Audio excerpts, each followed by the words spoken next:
नमस्कार, बहुत बहुत स्वागत है आप सभी का एक बार फिर से टीचर सॉल्यूशन के यूट्यूब चैनल पे। चौधरी चरण सिंह यूनिवर्सिटी से बीएड कर रहे हैं, बीएड फर्स्ट ईयर में हैं, तो आज की इंपॉर्टेंट अपडेट की बात करते हैं। सबसे पहले मैं आपके साथ डिस्कस करना चाहूँगा जो मैं कल आपको लाइव में बता रहा था और लाइव में थोड़ी सी वॉइस की प्रॉब्लम चल रही थी, ठीक है। तो मैंने उस लाइव में आपको यही बताया था कि अगर आपका ऐसा पेपर आ जाए, मान लीजिए अगर आप कोई भी टॉपिक पढ़ के गए हैं, ठीक है, और आप उस टॉपिक का पढ़ के गए हैं XYZ, ठीक है, और उस टॉपिक से आपका पेपर में पूछ लिया ABC, है ना, उस टॉपिक से आपका ABC पूछा है लेकिन आप पढ़ के गए हैं XYZ, तो उस कंडीशन में आपको वहाँ XYZ ही लिख देना है। तो मैं आपको यही समझा रहा था, है ना, उसमें घबराने वाली बात कोई नहीं है, ठीक है। जो आप पढ़ के गए हैं उस टॉपिक से वही आपको वहाँ पे लिखना है, लेकिन सीधी सी बात यह है जो आप XYZ वहाँ पे लिख रहे हो वो बिल्कुल सही होना चाहिए, उसमें किसी भी तरह का झूठ नहीं होना चाहिए। अब ये नहीं होना चाहिए कि पूछा तो चलो ABC है उस टॉपिक का और आप XYZ लिख रहे हैं और उस XYZ में भी आप तुक्के मार रहे हैं, ठीक है, ये चीज़ नहीं होनी चाहिए।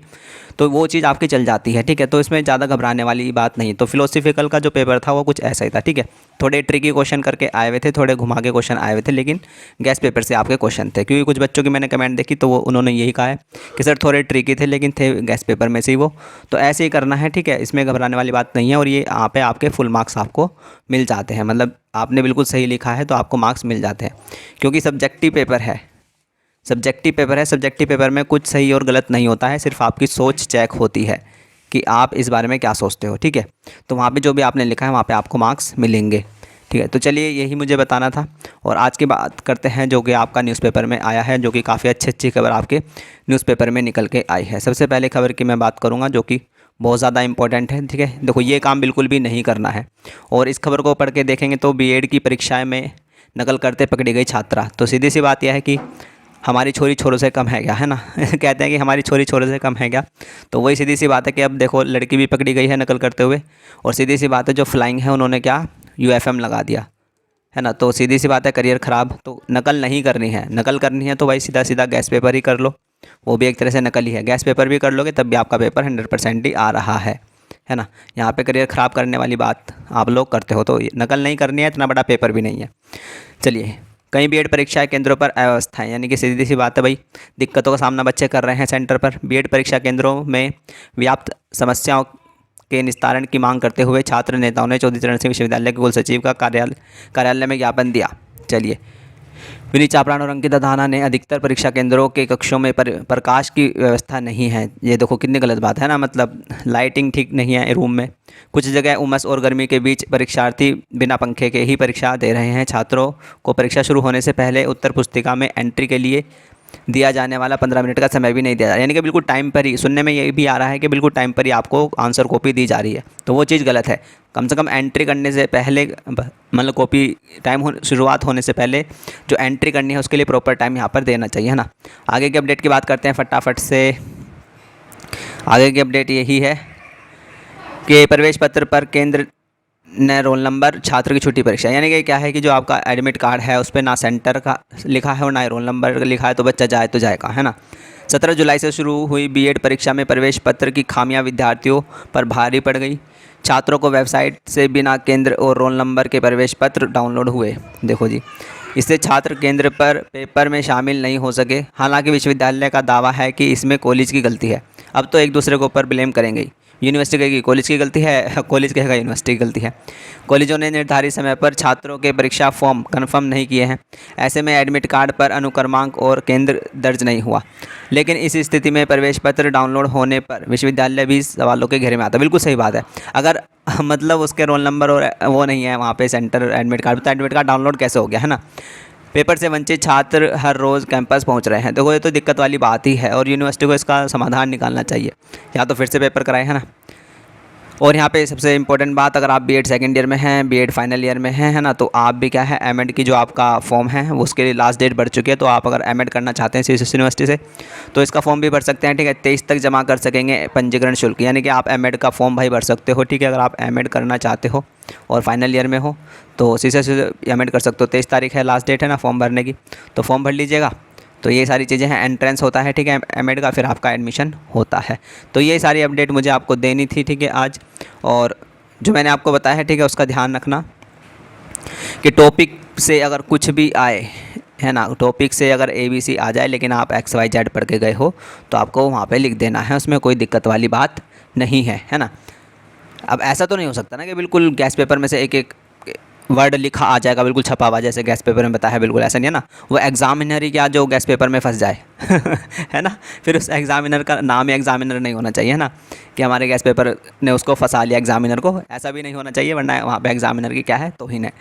तो सीधी सी बात है, टॉपिक तो रिलेट किया ना आपका, आप इतना दिमाग आपके अंदर अब होना चाहिए कि हाँ मैं ये पढ़ के गया हूँ, मैं इसको लिख सकता हूँ, ठीक है। तो ये सारी चीज़ें हैं, यही मुझे बताना था आपको, ठीक है। ज़्यादा घबराना नहीं है, ठीक है। कल के पेपर के लिए आपको सभी को ऑल द बेस्ट, ठीक है। और ये जो बात मैंने बताई है ये स्पेशली बीएड फर्स्ट ईयर वालों के लिए बताइए, ठीक है। तो कल के लिए सभी को ऑल द बेस्ट, है ना। Growing up as a learner का पेपर है, अच्छे से करना। और इनका नॉलेज लैंग्वेज करिकुलम का है सेकेंड ईयर वालों का, ठीक है। देखो सेकेंड ईयर वालों को ये बात थोड़ी पता रहती है, क्योंकि वो एक साल पेपर देके आ चुके हैं, वो भुगत चुके हैं, ठीक है। फर्स्ट ईयर वाले थोड़े से परेशान हो जाते हैं कि यार ये क्या आ गया गैस पेपर में से, तो बिल्कुल भी नहीं आया, क्योंकि फर्स्ट ईयर वाला सोचता है कि जो बिल्कुल क्वेश्चन हम पढ़ के गए हैं बिल्कुल वैसे क्वेश्चन आना चाहिए, उसे टॉपिक से मतलब नहीं होता है, क्योंकि वो नया होता है ना बच्चा, तो थोड़ा सा वैसा ना। लेकिन थोड़ा सा दिमाग लगाओ यहाँ पे ना, थोड़ा सा दिमाग लगा के काम करना पड़ता है, क्योंकि आने वाले 2 पेपर आपके जो बचे हैं उनमें कोई ना कोई पेपर ऐसा होगा जो आउट ऑफ द बॉक्स भी हो सकता है, ठीक है। तो उसमें ये कंडीशन आपकी बहुत काम आएगी कि जो आप पढ़ के गए हैं वो आप कैसे उस आंसर में उतारते हो, ठीक है। कभी कभी ऐसा भी होता है कि मान लो पढ़ के गए हो आप महात्मा गांधी के ऊपर, ठीक है, और पूछ लिया आपका रविन्द्रनाथ टैगोर के ऊपर, है ना, और आपको बिल्कुल भी नहीं आते क्वेश्चन उस पेपर में, लेकिन उस कंडीशन में क्या होता है, जो महात्मा गांधी ने सारी सारी बातें कही थी वो आपको वहाँ पे रविन्द्रनाथ टैगोर की बना के लिखनी पड़ेगी, मतलब महात्मा गांधी की जगह रविन्द्रनाथ टैगोर करके और सारा छाप दो, ठीक है। तो ऐसा भी कभी कभी कंडीशन हो जाती है, तो इस कंडीशन के लिए भी तैयार रहो कि जब आउट ऑफ द बॉक्स आएगा पेपर आप उसको कैसे डील करोगे, ठीक है। तो यही है, यही मुझे बताना था, ठीक है। आई होप आप लोगों की चीज़ें अब समझ में आई होगी, क्योंकि उस लाइव में आवाज़ की बहुत ज़्यादा प्रॉब्लम हो रही थी, काफ़ी इंपॉर्टेंट चीज़ें मुझे आपको बतानी थी, तो ये मैंने आपको बताया है, ठीक है। तो ऐसे ही करना है। और पेपर तो इसलिए ख़राब हुआ है वो मैंने आपको बता ही दिया था, क्यों आपका पेपर ख़राब हुआ है, वो सारी चीज़ें मैंने आपको बताई थी कि ये सारी चीज़ें मैंने आपको 11 दिन पहले ही बता दी थी, ठीक है। 11 दिन पहले ही मैंने क्या बताया था आप लोगों को, 11 दिन पहले ही, मतलब पेपर स्टार्ट होने से 11 दिन पहले ही मैंने आपको ये बताया था कि आप पता है क्या करोगे, आप आज से लेके कंटेम्प्रेरी का पेपर पढ़ोगे, आप आज से लेके कंटेम्प्रेरी का पेपर पढ़ते रहोगे, और जब आपका दूसरा पेपर आएगा तब आप उसको 1 दिन दोगे। तो इस कंडीशन में क्या होता है, पहला पेपर तो बहुत अच्छा होता है, यही मैंने उसमें बताया था बहुत पहले, 11 दिन पहले। अगर आप मेरी सारी वीडियो देखते हो कि पहला पेपर जो होता है वो हमारा बहुत अच्छा होता है। कंडीशन क्यों, क्योंकि जब से डेट शीट आती है और जब से एग्ज़ाम होता है हम एक ही पेपर पढ़ते रहते हैं, पहला वाला पेपर, तो उस कंडीशन में हमारा पेपर वो काफ़ी अच्छा होता है। लेकिन सेकंड पेपर को हम ध्यान नहीं देते, सेकंड पेपर के लिए हम निकालते हैं 1 दिन, तो उस कंडीशन में क्या है, सेकंड पेपर बेकार होता है। फिर थर्ड पेपर क्या है, थोड़ा जब सेकंड पेपर बेकार हो जाता है, फिर थर्ड पेपर में थोड़ी आंखें खुलती हैं, फिर थर्ड पेपर थोड़ा अच्छा होता है, ठीक है। और फिर फोर्थ पेपर आपका डिपेंड करेगा। देखो सीधी सी बात है, कंटेम्प्रेरी का आपका अच्छा हुआ, फिलोसफी का आपका थोड़ा बेकार हो गया, लेकिन सभी का बेकार नहीं हुआ है, कुछ ही हैं जिनका बेकार हुआ है, ठीक है। जो समझ गए थे पेपर को कि हाँ ऐसे ऐसे लिखना है, उनका अच्छा हुआ है, ठीक है। अब कल का पेपर है growing up as a learner का, ठीक है, ठीक से करना, ठीक है। गैस पेपर में से आ गया, इतना बड़ा पेपर नहीं है, आसान है काफ़ी, ठीक है। तो और फोर्थ पेपर जो आपका टीचर टीचिंग एंड टेक्नोलॉजी का है, ठीक है, उसको तो आप पहले भी पढ़ चुके हो, क्योंकि जब डेट शीट आपकी बदली थी, ठीक है, तब ये पेपर कहीं ना कहीं आपका फर्स्ट नंबर पे आ गया था, है ना। तो I think teacher teaching technology की उस टाइम पे आपने तैयारी करी होगी कि इस बार teacher teaching technology first number पे देना है, लेकिन फिर से डेट शीट चेंज होकर कंटेम्प्रेरी आपका ऊपर कर दिया। तो इसमें घबराना नहीं है ना, चीज़ें वही है, मैंने ये चीज़ आपको पहले ही बता दी थी कि आपका पहला पेपर अच्छा होगा, दूसरा बेकार होगा, है ना, और तीसरा अच्छा होगा, है ना। तो ये चीज़ें मैंने आपको पहले ही बता दी थी, तो इसलिए मुझे पता है कि क्या क्या कंडीशन होती है बच्चे की, क्या क्या चीज़ों से वो गुजरता है, क्या क्या गलतियाँ वो करता है, इसलिए मैंने बताया था ताकि आप लोग भी ये गलती ना करो, है ना। और मैंने उस टाइम पर यही बताया था कि जो सबसे लास्ट में पेपर है, पहले 2 दिन उसको पढ़ो, फिर 2 दिन उसको पढ़ो, फिर 2 दिन उसको, फिर लास्ट में पढ़ना जो आपका पहला पेपर होगा, लास्ट के 3 दिन पढ़ना बस जो आपका पहला पेपर होगा, ये मैंने समझाया था ताकि आपका फिलोसफी का पेपर भी अच्छा जाए, इसी वजह से मैंने आपको वो चीज़ें समझाई थी, ठीक है। तो चलिए वीडियो को इतनी ही रखते हैं, ठीक है। चैनल पे नए हैं तो चैनल को सब्सक्राइब करिएगा और बेल आइकन को प्रेस कर लीजिएगा, ठीक है। और टेलीग्राम ग्रुप से जुड़ जाइएगा, ठीक है। टेलीग्राम ग्रुप का लिंक आपको इस वीडियो के डिस्क्रिप्शन बॉक्स में मिल जाएगा। सीएसएस यूनिवर्सिटी के टेलीग्राम ग्रुप में ही जुड़ना है, वहाँ पे मैंने नोट्स डाल दिए हैं, ठीक है। Growing up as a learner के नोट्स वहाँ पे डाल दिए हैं, ठीक है। और नॉलेज लैंग्वेज करिकुलम के नोट्स मैंने वहाँ पे डाल दिए, उनको फटाफट से जाके डाउनलोड कर लो, वहाँ से कुछ हेल्प मिलेगी तो उनको भी पढ़ लो, ठीक है।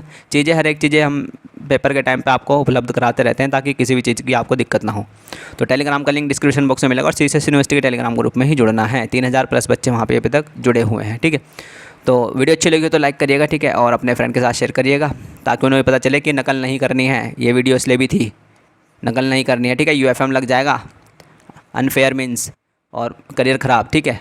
तो चलिए फिर, नमस्ते, टाटा, थैंक यू, धन्यवाद।